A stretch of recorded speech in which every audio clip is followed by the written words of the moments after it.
Okay, earlier class I have discussed about electric potential due to a point charge. The expression is V is equal to 1 by 4 pi epsilon Q divided by R, and also discuss about the electric potential at an electric dipole, and also discuss about the comparison between electric intensity and electric potential. Now let us come to the electric potential surface. Look here, if electric potential at all points on a surface has the same value, then such surface is called an equipotential surface. Example, surface of a shell of a sphere at a charge at center. Okay, look here, electric potential at all points on surface has the same value, then such a surface is called as equipotential surface. ಅಂದರೆ ಒಂದು ಚಾರ್ಜಿಂದ, ಇಲ್ಲಿ ಉದಾಹರಣೆಗೆ ಫಿಗರಲ್ಲಿ ಇದೆ ನೋಡಿ, ಈ ಫಿಗರಲ್ಲಿ charge plus Q ಅಂತಿದೆ. ಇಲ್ಲಿಂದ ಈ ದೂರದಲ್ಲಿ ಒಂದು ಸರ್ಫೇಸನ್ನು ಕ್ರಿಯೇಟ್ ಮಾಡಿದ್ದೀವಿ, ಹೌದಾ? ಈ ಸರ್ಫೇಸಲ್ಲಿ ಈ ಪಾಯಿಂಟಲ್ಲಿ, ಈ ಪಾಯಿಂಟಲ್ಲಿ, ಈ ಪಾಯಿಂಟಲ್ಲಿ, ಈ ಪಾಯಿಂಟಲ್ಲಿ ಎಲ್ಲ ಪಾಯಿಂಟಲ್ಲೂ ಏನಾಗಿರುತ್ತೆ ಅಂತಂದರೆ ಪೊಟೆನ್ಷಿಯಲ್ ಸೇಮ್ ಆಗಿತ್ತು ಅಂತಂದರೆ ಅದನ್ನು ನಾವೇನು ಕರಿತೀವಿ ಅಂದರೆ ಇಕ್ವಿಪೊಟೆನ್ಷಿಯಲ್ ಸರ್ಫೇಸ್ ಅಂತ ಕರಿತೀವಿ. ಉದಾಹರಣೆಗೆ ಇಲ್ಲಿ 1, 2, 3 ಅಂತ ಹಾಕಿದ್ದೀವಿ. 3ರಲ್ಲಿರ್ತಕ್ಕಂಥ ಪೊಟೆನ್ಷಿಯಲ್ಲು ಎಲ್ಲ ಪಾಯಿಂಟಲ್ಲೂ ಸೇಮ್ ಆಗಿರುತ್ತೆ. Similarly in the second circle ಇಲ್ಲೂ ಅಷ್ಟೇ ಎಲ್ಲ ಪಾಯಿಂಟಲ್ಲೂ ಏನಾಗಿರುತ್ತೆ ಪೊಟೆನ್ಷಿಯಲ್ ಸೇಮ್ ಆಗಿರುತ್ತೆ. ಇಂಥ ಸರ್ಫೇಸನ್ನು ನಾವೇನು ಕರಿತೀವಿ ಅಂತಂದರೆ ಇಕ್ವಿಪೊಟೆನ್ಷಿಯಲ್ ಸರ್ಫೇಸ್ ಅಂತ ಕರಿತೀವಿ. ಎಸ್, ಈ ಇಕ್ವಿಪೊಟೆನ್ಷಿಯಲ್ ಸರ್ಫೇಸ್ ಏನಿದೆಯಲ್ಲ ಇದಕ್ಕೆ ಕೆಲವೊಂದಿಷ್ಟು ಪ್ರಾಪರ್ಟೀಸ್ ಕೊಟ್ಟಿದ್ದಾರೆ. ಆ ಪ್ರಾಪರ್ಟಿಗಳನ್ನ ಈಗ ನೋಡ್ತಾ ಹೋಗೋಣ. ಈಗ look here, the properties of equipotential surface. Any line drawn on an equipotential surface is called equipotential line. Any line drawn on a equipotential surface ಅಂದರೆ ಉದಾಹರಣೆಗೆ ಇಲ್ಲಿ ಏನು ಸರ್ಫೇಸ್ ಲೈನ್ ಡ್ರಾ ಮಾಡಿದ್ದೀನಲ್ಲ, ಈಗ ಡಾಟ್ ಡಾಟ್ ಡಾಟ್ ಅಂತೇಳಿ ಇದನ್ನು ನಾವೇನು ಕರಿತೀವಿ ಅಂತಂದರೆ ಇಕ್ವಿಪೊಟೆನ್ಷಿಯಲ್ ಲೈನ್ ಅಂತ ಕರಿತೀವಿ. Work done in moving a test charge between any 2 points of an equilateral surface on equilateral potential line is 0 ಅಂತ ಎರಡನೇ ಪಾಯಿಂಟನ್ನು ಹೇಳ್ತಿದ್ದೀವಿ. ಎರಡನೇ ಪಾಯಿಂಟ್ ಏನಾಗಿದ್ರೆ ಇದು ವರ್ಕ್ ಡನ್ ಏನಾಗಿರುತ್ತೆ ಅನ್ನೋದ್ರ ಬಗ್ಗೆ ಹೇಳ್ತಿದ್ದೀವಿ. ಎಸ್, ಇಲ್ಲಿ ನೋಡಿ ಹಾಗಿದ್ರೆ ಯಾವ ಥರ ಇರುತ್ತೆ ವರ್ಕ್ ಡನ್ ಅನ್ನೋದನ್ನು ಈ ಫಿಗರ್ ನೋಡಿ ಗೊತ್ತಾಗುತ್ತೆ ನಮಗೆ. ಈಗ ಒಂದು ಚಾರ್ಜ್ ತೊಗೊಳ್ಳೋಣ, ಎಲ್ಲಿ ಉದಾಹರಣೆಗೆ ಇಲ್ಲಿ ಅಂತ ಅನ್ಕೊಳ್ಳೋಣ. ಇಲ್ಲೊಂದು ಚಾರ್ಜ್ ತೊಗೊಂಡಿದ್ದೀನಿ ಅಂತ ಅನ್ಕೊಳ್ಳೋಣ. ಎಸ್, ಇಲ್ಲೊಂದು ಚಾರ್ಜ್ ತೊಗೊಂಡಿದ್ದೀನಿ ಅಂತ ಅನ್ಕೊಳ್ಳೋಣ. ಇಲ್ಲಿಂದ ಚಾರ್ಜು ಇಲ್ಲಿ ಮೂವ್ ಆದರೆ ಅಥವಾ ಇಲ್ಲಿ ಮೂವ್ ಆದರೆ ಏನಾಗಿರುತ್ತೆ ವರ್ಕ್ ಡನ್ನು 0 ಆಗಿರುತ್ತೆ. ಯಾಕೆ? ಇಲ್ಲೂ ಅಷ್ಟೇ ಪೊಟೆನ್ಷಿಯಲ್ ಇದೆ, ಇಲ್ಲೂ ಅಷ್ಟೇ ಪೊಟೆನ್ಷಿಯಲ್ ಇದೆ, ಇಲ್ಲೂ ಅಷ್ಟೇ ಪೊಟೆನ್ಷಿಯಲ್ ಇದೆ. ಈ ಉದಾಹರಣೆಗೆ ಇಲ್ಲಿ 10 ವೋಲ್ಟ್ ಅಂತಿದ್ರೆ ಈ ಸರ್ಫೇಸ್ ಮೇಲೆ ಎಲ್ಲ ಕಡೆ ಏನಾಗಿರುತ್ತೆ 10 ವೋಲ್ಟ್ ಅಂತ ಇರುತ್ತೆ. ಹಾಗಾಗಿ ಇಲ್ಲಿಂದ ಇಲ್ಲಿಗೆ ಇಲ್ಲೂ 10 ವೋಲ್ಟು, ಇಲ್ಲೂ 10 ವೋಲ್ಟ್ ಅಂದರೆ there is no potential difference. ಅಂದರೆ ಉದಾಹರಣೆಗೆ ಇಲ್ಲಿ ಬರೋ ತೋರಿಸ್ತೇನೆ ನೋಡಿ, D V is equal to ಏನು ಬರುತ್ತೆ ನಮಗೆ, D V is equal to ಅಂತ ತಗೊಳ್ತೇವಲ್ಲ. ಈಗ ಈ D V is equal to ಅಂತ ತಗೊಂಡಾಗ ಡಿ ವಿ ಅಂತ ಏನು ಬರುತ್ತೆ ನಮಗೆ ಪೊಟೆನ್ಷಿಯಲ್ ಡಿಫ್ರೆನ್ಸ್ ಬರಬೇಕು, ಹೌದಾ? ಈ ಪೊಟೆನ್ಷಿಯಲ್ ಡಿಫ್ರೆನ್ಸು ಏನಾಗಿರುತ್ತೆ ಅಂತಂದರೆ ಇಲ್ಲಿ ಡಿಫ್ರೆನ್ಸ್ 0 ಆಗುತ್ತೆ. ಉದಾಹರಣೆಗೆ ಇಲ್ಲಿ 10 ಇದ್ರೆ ಇಲ್ಲೂ 10 ಇದ್ರೆ 10 - 10 ಈಸ್ ಈಕ್ವಲ್ ಏನಾಗಿರುತ್ತೆ 0 ಆಗಿರುತ್ತೆ, ಹೌದಾ? ಹಾಗಾಗಿ ಏನಾಗುತ್ತೆ ಇಲ್ಲಿ ಇಲ್ಲಿಂದ ಇಲ್ಲಿ ಚಾರ್ಜ್ ಮೂವ್ ಆದರೆ ಪೊಟೆನ್ಷಿಯಲ್ಲು ಏನಾಗಿರುತ್ತೆ 0 ಆಗಿರುತ್ತೆ ಅನ್ನೋದನ್ನು ಇದು ಹೇಳುತ್ತೆ. ಹೀಗೆ ನೆಕ್ಸ್ಟು ಕನ್ಸಿಡರ್ 2 ಪಾಯಿಂಟ್ಸ್ ಅಂತ ಇದೆ ಅಲ್ಲಿ ಕೆಳಗಡೆ ಎರಡನೇ ಪಾಯಿಂಟಲ್ಲಿ. ಒಂದು ನಿಮಿಷ,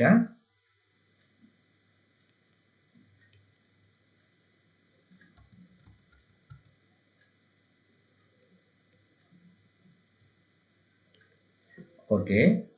ಈಗ ನೋಡಿ, consider 2 points A and B on an equipotential surface between the points A and B is given by VA minus VB is equal to W by Q naught.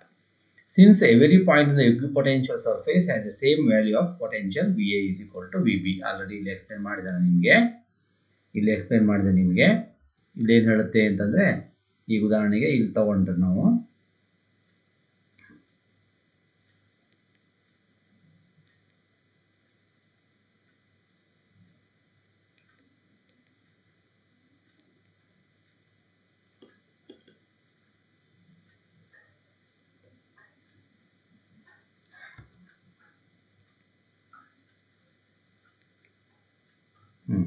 ಈಗ ಇಲ್ಲಿ ತಗೊಂಡ್ರೆ ನಾನು ಹೇಳಿದ್ನಲ್ಲ, ಇಲ್ಲೂ 10 ವೋಲ್ಟು ಇದು 10 ವೋಲ್ಟ್ ಇದೆ, ಡಿಫ್ರೆನ್ಸ್ ಏನಾಗಿರುತ್ತೆ 0 ಆಗಿರುತ್ತೆ. ಅದನ್ನೇ ನಾವು ಇಲ್ಲಿ ಕೆಳಗಡೆ ಹೇಳ್ತಾ ಹೋಗ್ತೀವಿ. ಈ ಕೆಳಗಡೆ ಬಂದಂಗೆ ಏನಾಗ್ತಾ ಹೋಗುತ್ತೆ, ಇಲ್ಲಿ ನಮಗೆ ಪಾಯಿಂಟ್ಸಲ್ಲಿ ನಮಗೆ ಗೊತ್ತಾಗ್ತಾ ಹೋಗುತ್ತೆ. ಒಂದು ನಿಮಿಷ ಮೂವ್ ಮಾಡ್ಕೊಳ್ತೀನಿ.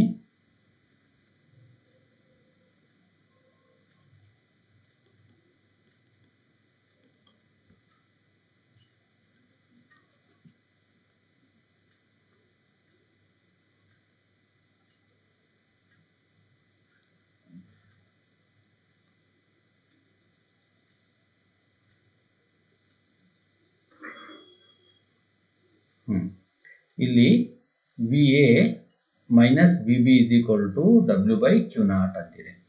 ಅಲ್ಲಿಗೆ ಏನಾಯಿತು, ಎರಡು ಪಾಯಿಂಟಲ್ಲಿ potential surface same value, the potential V A is equal to V B. ಅಂದರೆ ಈಗ ಇಲ್ಲಿ ವಿ ಎ ಅಂತ ತೊಗೊಂಡ್ವಿ ಅಂತ ಅನ್ಕೋಣ, ಇದನ್ನು ವಿ ಎ ಅಂತ ತೊಗೊಂಡ್ವಿ ಅಂತ ಅನ್ಕೋಣ, ಇದನ್ನು ವಿ ಎ ಅಂತ ತೊಗೊಂಡ್ರೆ, ಇದನ್ನು ವಿ ಬಿ ಅಂತ ತೊಗೊಂಡ್ರೆ, ಇಲ್ಲೂ 10 ವೋಲ್ಟ್ ಇದೆ, ಇಲ್ಲೂ 10 ವೋಲ್ಟ್ ಇದೆ. ಹಾಗಿದ್ರೆ ಇಲ್ಲೇನಾಗುತ್ತೆ, 10 - 10 V A is equal to V ಆದರೆ W/Q is equal to 0. Q0 ಅನ್ನು ಈ ಕಡೆ ತಗೊಂಡ್ಬಂದ್ರೆ ಏನಾಗುತ್ತೆ, Q0 ಅನ್ನು ಈ ಕಡೆ ತಗೊಂಡ್ಬರೋಣ, ದಟ್ ಈಸ್ ಈಕ್ವಲ್ ಟು ಏನಾಗುತ್ತೆ ಅವಾಗ W is equal to 0 ಅಂತ ಆಗುತ್ತೆ.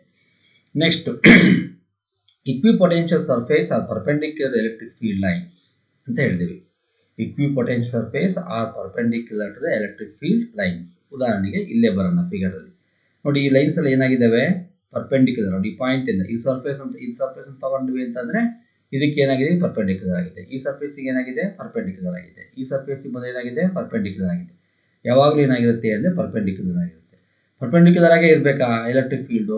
ಸರ್ ಹಾಗಿದ್ರೆ ಈ ಪಾಯಿಂಟಿಂದ ಹಿಂಗೂ ಹೋಗ್ಬೋದಲ್ಲ ಸರ್ ಅಂತ ಕೇಳ್ಬೋದು, ಹಿಂಗೂ ಹೋಗ್ಬೋದಲ್ಲ ಸರ್ ಅಂತ ಕೇಳ್ಬೋದು. ಅವಾಗ ಏನು ಮಾಡ್ಬೇಕು, ಇದು ಎಲೆಕ್ಟ್ರಿಕ್ ವೆಕ್ಟರ್ ಆಗಿರೋದ್ರಿಂದ, ಆಗಿರೋದ್ರಿಂದ ಇದನ್ನ ರಿಸಾಲ್ವ್ ಮಾಡಿಕೊಂಡ್ರೆ ಇದು ಈ ಕಾಸ್ ಥೀಟಾ ಆಗುತ್ತೆ. ಅದನ್ನೇ ಇಲ್ಲಿ ಬರ್ಕೊಂಡಿದ್ದೀವಿ. ಲುಕ್ ಕಾಸ್ ಥೀಟಾ ಯಾಕೆ ಬಂತು, ಸರ್ಫೇಸ್ ಏರಿಯಾಕ್ಕೆ ಡಿ ಕಾಸ್ ಥೀಟಾ. ನೀವು ಹಿಂದಿನ ಕ್ಲಾಸಲ್ಲಿ ನೋಡಿದೆ, ಎಲೆಕ್ಟ್ರಿಕ್ ಫ್ಲಕ್ಸ್ ಅಂತ ನೋಡಿದೆ, ನೆನಪಿದೆ ಅಲ್ವಾ? ಎಲೆಕ್ಟ್ರಿಕ್ ಫ್ಲಕ್ಸ್ ಅಲ್ಲಿ ಏನಂತೀವಿ, number of electric lines of forces passes normally through A given surface area ಅಂತ ಹೇಳ್ತೀವಿ. ಅಕಸ್ಮಾತ್ ಇರಲಿಲ್ಲ ಅಂದರೆ ರಿಸಾಲ್ವ್ ಮಾಡ್ಕೋಬೇಕು, ಡಿ ಕಾಸ್ ಥೀಟಾ ಅಂತ ಬರುತ್ತೆ. W is equal to force into displacement. ಇಲ್ಲಿ ಕಾಸ್ ಥೀಟಾ ಯಾಕೆ ತೊಗೊಂಡಿದ್ದೀವಿ ಅಂತಂದರೆ, ಇಲ್ಲಿ ಯಾಕೆ ತೊಗೊಂಡಿದ್ದೀವಿ ಕಾಸ್ ಥೀಟಾ ಅಂತ ಯಾಕೆ ತೊಗೊಂಡಿದ್ದೀವಿ ಅಂತಂದರೆ, ಈ ಕಾಸ್ ಥೀಟಾ ಇಲ್ಲಿ ತೊಗೊಂಡಾಗ ಇದು ರಿಸಾಲ್ವಿಂಗ್ ಕಾಂಪೊನೆಂಟ್ ಅಂತ ಗೊತ್ತಿರಬೇಕು. ಎಸ್, ಹಾಗಿದ್ರೆ E is equal to F, you know in the earlier chapter. Electric field ಅಂದ್ರೇ ಫೋರ್ಸು ಅಂತ ನಾವು ಓದಿದ್ದೀವಿ. ಹಾಗಾಗಿ ಈ ಬದಲು ಏನು ಮಾಡಿದ್ವಿ, ಎಫ್ ಬದಲು ಏನು ಮಾಡಿದ್ದೀವಿ, ಇ ತೊಗೊಂಡಿದ್ದೀವಿ.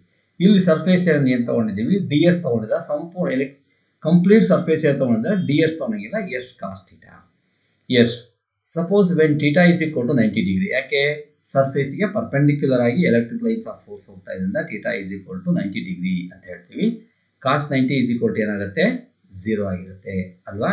ದೇರ್ ಫೋರ್ ಈ cos theta is equal to 0.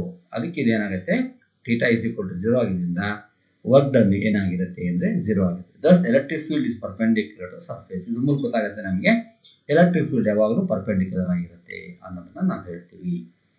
Then next, two electric potential surface cannot intersect ಅಂತ ಹೇಳ್ತೀವಿ. ಇಲ್ಲೇ ಬನ್ನಿ ಫಿಗರ್ಗೆ. ಈಗ ಈ ಫಿಗರ್ ಬಂದರೆ ಇದೊಂದು ಎಲೆಕ್ಟ್ರಿಕ್ ಲೈನ್ಸು, ಎಲೆಕ್ಟ್ರಿಕ್ ಪೊಟೆನ್ಷಿಯಲು, ಇದು ಎಲೆಕ್ಟ್ರಿಕ್ ಪೊಟೆನ್ಷಿಯಲ್. ಇದು ಯಾವುದೇ ಕಾರಣಕ್ಕೂ ಹಿಂಗೆ ಬರಲ್ಲ, ಹಿಂಗೆ ಬರಲ್ಲ, ಅಥವಾ ಇದು ಯಾವುದೇ ಕಾರಣಕ್ಕೂ ಹೀಗೆ ಬರಲ್ಲ. ಎರಡು ಇಂಟರ್ಸೆಕ್ಟ್ ಆಗಿ ಚಾನ್ಸಸ್ಸೇ ಇಲ್ಲ. ಇದು ಇದರಲ್ಲಿರುತ್ತೆ, ಇದು ಇದರಲ್ಲಿರುತ್ತೆ.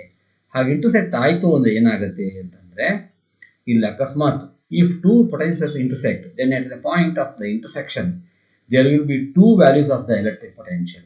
ಅಲ್ಲಿ ಏನಾದರೂ ಇಂಟರ್ಸೆಕ್ಟ್ ಆದರೆ ಎರಡು ವ್ಯಾಲ್ಯೂಸ್ ಬರುತ್ತೆ. Hence two equipotential surface cannot intersect. ಹಾಗಾಗಿ ಎರಡು ವ್ಯಾಲ್ಯೂ ನಾವು ತೊಗೊಳಕ್ಕೆ ಬರಲ್ಲ. ಹಾಗಾಗಿ ಏನು ಮಾಡ್ತೀವಿ ಅಂತಂದರೆ ಅದನ್ನು ನಾವು ಆ ಥರ ಹೇಳೋ ಹಾಗಿಲ್ಲ. ಅದಕ್ಕೆ if two equipotential surface intersect, there the points of intersection, there will be two values of electric potential, hence equipotential surface cannot intersect ಅಂತ ಹೇಳ್ತೀವಿ. ಇದು ಒಂದು ಎಲೆಕ್ಟ್ರಿಕ್ ಪೊಟೆನ್ಷಿಯಲ್. ಅಂದರೆ ಮಕ್ಕಳ ಭಾಳ ಸಿಂಪಲ್ ಆಗಿ ಹೇಳಬೇಕು ಅಂತಂದರೆ, ಒಂದು ಚಾರ್ಜಿಂದ ಸ್ವಲ್ಪ ದೂರದಲ್ಲಿ ಎಲ್ಲ ಪಾಯಿಂಟಲ್ಲೂ ಒಂದೇ ಪೊಟೆನ್ಷಿಯಲ್ ಇದ್ದರೆ ಅದನ್ನು ನಾವೇನು ಕರಿತೀವಿ ಅಂದರೆ ಇಕ್ವಿಪೊಟೆನ್ಷಿಯಲ್ ಅಂತ ಕರಿತೀವಿ. ಇಲ್ಲಿ ಫಿಗರ್ 2ದಲ್ಲಿ ನೋಡಿಬೇಕಾದ್ರೆ ಇಲ್ಲಿ V1 ಇಲ್ಲಿ V2 ಇದೆ. ಫಸ್ಟ್ ಸ್ಟೇಜಲ್ಲಿ ಏನು ಪೊಟೆನ್ಷಿಯಲ್, ಇಲ್ಲಿ ಈ ಮೂರೂ ಲೈನ್ಗಳು ಬಂದಿದ್ದಾವಲ್ಲ, ಇಲ್ಲಿ ಎಲ್ಲೊಂದು ಚಾರ್ಜಿಂದ ಬಂದು ಎಲೆಕ್ಟ್ರಿಕ್ ಫೀಲ್ಡ್ ಬಂದಿದೆ. ಇಲ್ಲೆಷ್ಟು ಪೊಟೆನ್ಷಿಯಲ್ ಇದೆ, ಇಲ್ಲೂ ಅಷ್ಟೇ, ಇಲ್ಲೂ ಅಷ್ಟೇ, ಇಲ್ಲೂ ಅಷ್ಟೇ. ಇಲ್ಲೂ ಹಾಗೇನೆ, ಇಲ್ಲಿ ಬರ್ಕೊಂಡಿಲ್ಲ 1 2 3 ಅಂತ ಇಲ್ಲಿ ಸ್ಪೆರಿಕಲ್ ಬರ್ಕೊಂಡಿದ್ದೀವಿ, ಇಲ್ಲಿ ಈ ಥರ ಬರ್ಕೊಂಡಿದ್ದೀವಿ. ಇದಕ್ಕೆ ನಾವು ಹೇಗೆ ಕರಿತೀವಿ ಅಂತಂದರೆ ಇಕ್ವಿಪೊಟೆನ್ಷಿಯಲ್ ಸರ್ಫೇಸ್ ಅಂತ ಕರಿತೀವಿ. ಇದಾದ ಮೇಲೆ ಈಗ ಬರ್ತಕ್ಕಂಥದ್ದು electric potential energy of A system of charges in the absence of external electric field. ಯಾವುದೇ ಎಕ್ಸ್ಟರ್ನಲ್ ಎಲೆಕ್ಟ್ರಿಕ್ ಫೀಲ್ಡ್ ಇಲ್ಲದೇ ಇದ್ದಾಗ ಸಿಸ್ಟಮ್ ಆಫ್ ಚಾರ್ಜಸ್ ಅಂದರೆ ಅದು ನಿಮ್ಮ ಸಿಲೆಬಸ್ಸಲ್ಲಿ 2 ಪಾಯಿಂಟ್ ಚಾರ್ಜ್ ಸಿಸ್ಟಮ್ ಇದೆ, 3 ಪಾಯಿಂಟ್ ಚಾರ್ಜ್ ಸಿಸ್ಟಮ್ ಇದೆ. ಹಾಗೆ 2 ಪಾಯಿಂಟ್ ಚಾರ್ಜ್ ಸಿಸ್ಟಮಲ್ಲಿ ಹೇಗಿರುತ್ತೆ, 3 ಪಾಯಿಂಟ್ ಚಾರ್ಜ್ ಸಿಸ್ಟಮಲ್ಲಿ ಹೇಗಿರುತ್ತೆ ಅನ್ನೋದನ್ನು ಈಗ ಡಿಸ್ಕಸ್ ಮಾಡ್ತಾ ಹೋಗೋಣ. ಲುಕ್ ಹಾಗಿದ್ರೆ ಏನು 2 ಪಾಯಿಂಟ್ ಚಾರ್ಜ್ ಸಿಸ್ಟಮ್ ಅಂದ್ರೇನು, 3 ಪಾಯಿಂಟ್ ಚಾರ್ಜ್ ಸಿಸ್ಟಮ್ ಅಂದ್ರೇನು ಅನ್ನೋದನ್ನು ಈಗ ನೋಡ್ತಾ ಹೋಗೋಣ. ಲುಕ್ ಇದು ಎಲೆಕ್ಟ್ರಿಕ್ ಪೊಟೆನ್ಷಿಯಲ್ ಎನರ್ಜಿ ಅನ್ನೋದಕ್ಕೆ ಯಾವ ಥರ it is defined as the total amount of work done in bringing the individual charges, look here, listen to me, individual charges from their state of rest at infinity to constitute the system. It is obtained as follows ಅಂತ ಹೇಳ್ತೀವಿ. ಅಂದರೆ ಯಾವುದೇ ಎರಡು ಚಾರ್ಜನ್ನು ಇನ್ಫಿನಿಟಿಯಿಂದ ತಗೊಂಬಂದಾಗ ಅಲ್ಲಿ work ನಡೆಯುತ್ತೆ. ಆ ವರ್ಕನ್ನು ನಾವು ಏನು ಮಾಡ್ತೀವಿ ಅಂತಂದರೆ ಯಾವ ಥರ ಎಕ್ಸ್ಪ್ರೆಸ್ ಮಾಡ್ತೀವಿ ಅಂದರೆ ನಿಮ್ಮ ಸಿಲೆಬಸ್ ಇರೋ ಹಾಗೆ 2 ಥರ ಇದೆ, 2 point charge system and 3 point charge system. ಈಗ 2 ಪಾಯಿಂಟ್ ಚಾರ್ಜ್ ಸಿಸ್ಟಮ್ಗೆ ಬರೋಣ. ಇಲ್ಲಿ 2 ಚಾರ್ಜ್ಗಳಿದ್ದಾವೆ, ಕಾಣ್ತಿದೆಯಲ್ವಾ, ಒಂದು Q1 ಕಾಣ್ತಿದೆ, ಒಂದು Q2 ಅಂತ ಕಾಣ್ತಿದೆ. ಇಲ್ಲಿ ಕಾಣ್ತಿದೆಯಲ್ಲ, Q1 ಇದೆ, ಇಲ್ಲೊಂದು Q2 ಅಂತಿದೆ. ಹಾಗಾದರೆ ಈ Q1ನಲ್ಲಿ ಏನಾಗಿರುತ್ತೆ, Q2ಅಲ್ಲಿ ಏನಾಗಿರುತ್ತೆ ಅನ್ನೋದನ್ನು ಈಗ ನೋಡ್ತಾ ಹೋಗೋಣ. ಹಿಂದಿನ ಕ್ಲಾಸಲ್ಲಿ ಏನು ಮಾಡಿದ್ವಿ ನಾವು, ಇಲ್ಲಿ Q ಅಂತ ಚಾರ್ಜ್ ಇತ್ತು, ಇದು ಎಲೆಕ್ಟ್ರಿಕ್ ಪೊಟೆನ್ಷಿಯಲ್ ಎಲೆಕ್ಟ್ರಿಕ್ ಫೀಲ್ಡು ಇನ್ಫಿನಿಟಿವರೆಗಿತ್ತು. ಇಲ್ಲೊಂದು ಪಾಸಿಟಿವ್ ಚಾರ್ಜ್ +1C ಅಂತ ಕರಿತಿದ್ವಿ. +1C ಅಂತಕ್ಕಂಥ ಚಾರ್ಜನ್ನು ತಗೊಂಡು ಬಂದು ಇಲ್ಲಿಟ್ಟಾಗ electric potential due to a point charge ಅಂದರೆ ಒಂದೇ ಪಾಯಿಂಟ್ ಚಾರ್ಜ್ ಮೂಲಕ ಎಕ್ಸ್ಪ್ರೆಸ್ ಮಾಡ್ತಿದ್ವಿ. ಈಗ ಇಲ್ಲಿ 2 ಪಾಯಿಂಟ್ ಚಾರ್ಜಸ್ಗಳಿದ್ದಾವೆ, Q1 ಆ್ಯಂಡ್ Q2 ಅಂತ. Yes, look here, consider system consisting of 2 point charges Q1 and Q2 separated by a distance d in free space. The formation of the system can be treated as follows. To start with, look here, let the charge Q1 be moved from infinity to the point A. No work is done during this process as the charge Q1 is moved in a field free region with the charge Q1 fixed at A. ಇದನ್ನು ಮೊದಲು explain ಮಾಡ್ತೀನಿ, ಕೇಳ್ಕೊಳ್ಳಿ. ಈಗ ಇಲ್ಲೊಂದು charge ಇದೆ, ಕಾಣ್ತಿದೆಯಲ್ಲ ಈ charge, ಇಲ್ಲೊಂದು Q1 ಅಂತ ಚಾರ್ಜ್ ಇದೆಯಲ್ಲ, ಈ Q1 ಅಂತಕ್ಕಂಥ ಚಾರ್ಜ್ ಅಂತ ಇದಾವಲ್ಲ, ಈ Q1 ಅಂತಕ್ಕಂಥ ಚಾರ್ಜನ್ನು ಇನ್ಫಿನಿಟಿಯಿಂದ ತಗೊಂಡು ಬಂದಿದ್ದೀವಿ. ಈ ಚಾರ್ಜ್ ತರಬೇಕಾದ್ರೆ ಇಲ್ಲಿ ಯಾವುದೇ ಫೀಲ್ಡ್ ಇಲ್ಲ, ಅಂದರೆ ಇಲ್ಲಿ ಯಾವುದೇ ಇನ್ನೊಂದು ಚಾರ್ಜ್ ಇದ್ಬಿಟ್ಟು ಸುತ್ತಲೂ ಫೀಲ್ಡ್ ಇಲ್ಲ, ಇದು ಖಾಲಿ ಇದೆ. ಹಾಗಾಗಿ ಇದನ್ನು ಇನ್ಫಿನಿಟಿಯಿಂದ ತರಬೇಕು ಅಂದರೆ ನಾವು ಫೀಲ್ಡ್ ಇಲ್ಲ ಅಂದರೆ ವರ್ಕ್ ಮಾಡೋ ಪ್ರಶ್ನೆ ಬರೋದೇ ಇಲ್ಲ. ಹಾಗಾಗಿ ಈ ಚಾರ್ಜನ್ನು ತಂದು ನಾವಿಲ್ಲಿ ಇಟ್ಕೊಂಡಿದ್ದೀವಿ ಅಂತ ಹೇಳ್ತೀವಿ. ಫ್ರೀ ಚಾರ್ಜ್ ಅಂದರೆ ಇಲ್ಲಿ ಯಾವುದೇ ವರ್ಕ್ ನಡೆಯೋದು, no work is done to move from this Q1 charge from infinity to point A. Next ಬರೋಣ, ಈಗ ಪಾಯಿಂಟ್ ಬಿ ಚಾರ್ಜಿಗೆ ಬರೋಣ. ನೋಡಿ ಇಲ್ಲಿ next, with the charge Q1 is fixed at A, let the other charge be moved from infinity to the point B against the field due to the charge Q1. ಈಗ ಇಲ್ಲಿ ಯಾವುದು charge ಇರಲಿಲ್ಲ, ಒಂದು ಖಾಲಿ ಜಾಗ ಇತ್ತು ಇಲ್ಲಿ, ಇದನ್ನು ನಾವು ಇನ್ಫಿನಿಟಿನ ತಗೊಂಡ್ಬಂದ್ವಿ. ಅವಾಗ ವರ್ಕ್ ಮಾಡೋಂಥ ಪ್ರಶ್ನೆ ಇಲ್ಲವೇ ಇಲ್ಲ, ಇಲ್ಲಿ ತಂದು ಇಟ್ಕೊಂಡ್ವಿ. ಈಗ ಈ ಚಾರ್ಜನ್ನು ಯಾವುದೋ ಈ Q2 ಅಂತಕ್ಕಂಥ ಚಾರ್ಜ್ ಏನಿದೆಯಲ್ಲ, ಈ Q2 ಅಂತಕ್ಕಂಥ ಚಾರ್ಜ್ ಏನಿದೆಯಲ್ಲ, ಇದನ್ನು ನಾವು ಇನ್ಫಿನಿಟಿಯಿಂದ ತರಬೇಕು ಅಂದರೆ ಈ ಚಾರ್ಜ್ ಇದೆಯಲ್ಲ, ಈ ಚಾರ್ಜ್ ಸುತ್ತಲೂ ಏನಾಗಿರುತ್ತೆ, ಇಲ್ಲಿ ತಂದೆ ಆಗಿರ್ತಕ್ಕಂಥ ಫೀಲ್ಡ್ ಕನ್ಸ್ಟಿಟ್ಯೂಟ್ ಮಾಡ್ಕೊಂಡಿರುತ್ತೆ. ಆವಾಗ ಈ ಚಾರ್ಜನ್ನು ನಾವು ತರಬೇಕಾದ್ರೆ ಏನಾಗುತ್ತೆ ಅಂದರೆ ಇಲ್ಲಿ ವರ್ಕ್ ಮಾಡಬೇಕಾಗತ್ತೆ. ಸರಿ, ಹಾಗಿದ್ರೆ ಬನ್ನಿ, ಹಾಗಾದ್ರೆ ವರ್ಕ್ ಏನಾಗಿರುತ್ತೆ ಅಂತ. W work done in this process is W is equal to V1 Q2 ಅಂತ ಬರ್ಕೊಂಡ್ವಿ. ಹೇಗೆ ಬರ್ಕೊಂಡ್ವಿ, ಹಿಂದಿನ ಕ್ಲಾಸಲ್ಲಿ ಹೇಳಿದ್ದೆ ಎಲೆಕ್ಟ್ರಿಕ್ ಪೊಟೆನ್ಷಿಯಲ್ ಅಂದರೆ ಏನು ಅಂತ ಹೇಳಿದ್ದೆ. ಏನು ಹೇಳಿದ್ದೆ, V is equal to W/Q ಅಂತ ಹೇಳಿದ್ದೆ, ಕರೆಕ್ಟಾ? ಹಿಂದೆ V is equal to W/Q ಅಂತ ಹೇಳಿದ್ದೆ. W ಈಸ್ ಈಕ್ವಲ್ ಟು ಏನಾಗುತ್ತೆ, Q ಇಂಟು V ಆಗುತ್ತೆ, Q ಇಂಟು V ಆಗುತ್ತೆ. ಸರಿ, ಹಾಗಿದ್ರೆ ಇಲ್ಲಿ ಯಾವ ಚಾರ್ಜ್ ಇದೆ, ಇಲ್ಲಿ Q1 ಅಂತ ಬರ್ಕೊಂಡಿದ್ದೀವಿ. ಹಾಗಾಗಿ ಇದನ್ನು ಇಲ್ಲಿ ಈ ಚಾರ್ಜಿನ ಪೊಟೆನ್ಷಿಯಲ್, ಈ ಚಾರ್ಜಿಗೆ ಇದರದ್ದೇ ಆಗಿರ್ತಕ್ಕಂಥ ಪೊಟೆನ್ಷಿಯಲ್ ಇರುತ್ತಲ್ಲ ಅದನ್ನು V1, ಯಾಕಂದ್ರೆ ತರಬೇಕಲ್ಲ, Q2 ಅಂತಕ್ಕಂಥ ಚಾರ್ಜನ್ನು ತಗೊಂಬಂದಿದ್ದೇವಲ್ಲ, ತರಬೇಕಾದ್ರೆ ಎಷ್ಟು ವರ್ಕ್ ಮಾಡಿದ್ದೀವಿ ಅನ್ನೋದನ್ನು V1 ಅಂತ ಬರ್ಕೊಳ್ತೀವಿ. ಇಲ್ಲಿರ್ತಕ್ಕಂಥ ಚಾರ್ಜನ್ನು Q2 ಅಂತ ಬರ್ಕೊಳ್ತೀವಿ. ಅದಕ್ಕೆ ಇಲ್ಲಿ W is equal to V1 Q2 ಅಂತ ಬಂದಿದೆ. ಹೇಗೆ ಬಂದಿದೆ ನೋಡ್ಕೊಳ್ಳಿ, ಇದು V is equal to W/Q formula, ಓಕೆನಾ? W is equal to Q into V. ಸರಿ, ಈಗ ಈ ಚಾರ್ಜ್ಗೆ ಈ ಚಾರ್ಜಲ್ಲಿ ಇರಬೇಕಾದ್ರೆ ಇದ್ರ ಫೀಲ್ಡಲ್ಲಿ ಈ ಚಾರ್ಜನ್ನು ತರಬೇಕಾದ್ರೆ ನಾವು ವರ್ಕ್ ಮಾಡಿರ್ತೀವಿ ಅಂದಾಗ electric potential duty A point charge that is V1. ಯಾವ ಚಾರ್ಜನ್ನು ಮೂವ್ ಮಾಡಿದ್ದೀವಿ? Q2 ಅಂತ ಚಾರ್ಜನ್ನು ಮೂವ್ ಮಾಡಿದ್ದೀವಿ. ಹಿಂದೇನು ಮಾಡಿದ್ವಿ ನಾವು ಇದನ್ನು +1C ಅಂತ ಕರ್ಕೊಂಡಿದ್ವಿ. ನೆನಪಿದೆಯಾ? ಇದನ್ನು ನಾವೇನು ಕರ್ಕೊಂಡಿದ್ವಿ? ಯೂನಿಟ್ ಪಾಸಿಟಿವ್ ಚಾರ್ಜ್ +1C ಅಂತ ಕರ್ಕೊಂಡಿದ್ವಿ. ಹಾಗಾಗಿ ಇಲ್ಲಿ W is equal to Q2 into V1 ಅಂತ ಬರ್ಕೊಂಡ್ವಿ. Next where V1 is the electric potential at B due to the charge Q1. ಹಾಗಿದೆ ಇಲ್ಲಿ V1 ಅಂದ್ರೆ ಏನು? V1 is equal to 1/4π Q1 divided by R. ಇದು ಹೆಂಗೆ ಬಂತು? ಹಿಂದೆ electric potential duty point charge ಅಲ್ಲಿ ನಾವು ಎಕ್ಸ್ಪ್ರೆಷನ್ ಡೆರಿವೇಶನ್ ಮಾಡಿದ್ವಿ. V is equal to 1/4π Q divided by R ಅಂತ ಬರ್ಕೊಂಡಿದ್ವಿ. ಜ್ಞಾಪಕ ಇದೆಯಾ? ಹಾಗಾಗಿ ಇಲ್ಲಿ Q1 ಅಂತ ತಗೊಂಡ್ರಿಂದ ಅಲ್ಲಿ ಒಂದೇ ಚಾರ್ಜ್ ಇತ್ತು, ಇನ್ನೊಂದು +1 ಚಾರ್ಜ್ ಇತ್ತು. ಈಗ ಹಾಗಿಲ್ಲ, ಇಲ್ಲೊಂದು Q1 ಇದೆ, ಇಲ್ಲಿ Q2 ಇದೆ. ಹಾಗಾಗಿ V1 is equal to 1/4